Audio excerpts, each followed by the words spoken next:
So it's called the tray flip, the 3 flip, or just even plain tray. But let's not complicate things. It's a 360 flip. I mean, some people it's their go-to trick. For me, I do it here and there. I mean, I'm Spencer Nuzzi, and I'm gonna teach you the 360 flip. Huh? All right, fool, give me back my board. So let's clear this up. To me, the 360 flip is not the most basic trick. It's actually pretty advanced. But all you new gen, you guys are learning these advanced tricks right after you ollie. So I don't know, let's call it the advanced basic.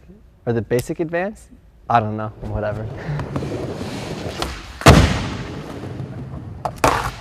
I don't know about you, but the first time I saw a 360 flip, I was pretty blown away. Physics didn't make sense. I definitely didn't take that class yet. But what's really going on in the 360 flip is that your board's doing one kick flip, and it's gonna be spinning 360 degrees. So it'll be landing the same way, you started. Since this trick has a kickflip in it, you want to make sure you have them dialed in, especially before we move in and break down 360 flip.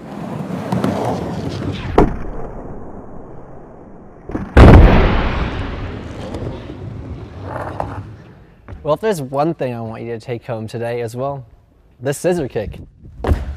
So when your front foot goes forward and your back foot, well, goes back. I mean, it might look a little funny, but trust me, when you're doing your 360 flip, it's gonna help a lot. It's gonna keep it under control and underneath.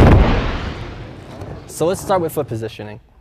Your back foot is gonna start right by this pocket right here. And you're gonna wanna have all your toes hanging off of it. Because when you are actually putting pressure on it and you're setting up for the trick, you're gonna feel all your toes on the edge of the board. Front foot, kind of like your kick flip, but just a little bit farther back.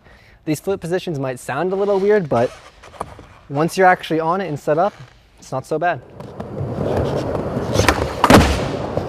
So when you're set up and you're ready to pop, you gotta remember the 360 flip is not like your kick flip. So you're not gonna be popping straight up and down.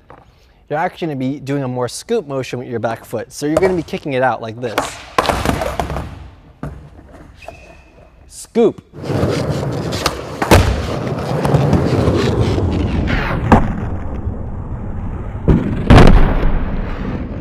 So the front foot, and like I was saying earlier, it's similar to the kickflip position, but we're not going to be doing a kickflip because a kickflip goes out in front of you, and the 360 flip, like I was saying, is more of a scissor kick, so it's going to be going out to the side of you because you want your foot out of the way because the board's still going to be doing a 360 and you're not trying to get a shinner.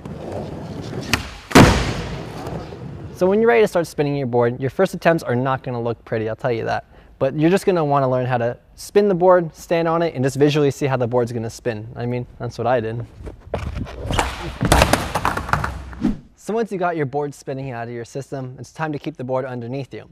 And the way we're going to do this is like I was saying, with your scissor kick, with keeping your front foot out of the way and, well, jumping. And so the best way to approach this is to land it with one foot. So once you've mastered the whole spinning, keeping the board underneath you and landing it with your front foot, all's left is your back foot to land it. So all you have to do is keep your foot out there a little bit longer, bring it back in, and you're rolling away happy.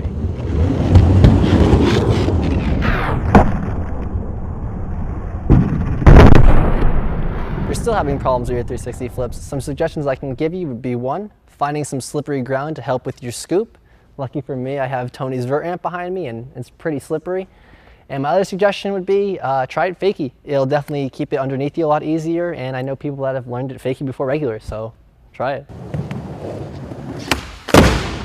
So that was a 360 flip. Sorry I didn't touch up on the whole stanky leg thing, but you can learn that on your own time. Otherwise then, leave me a comment, subscribe to Ryan, watch some other cool episodes, and remember, no one likes a played out 360 flip.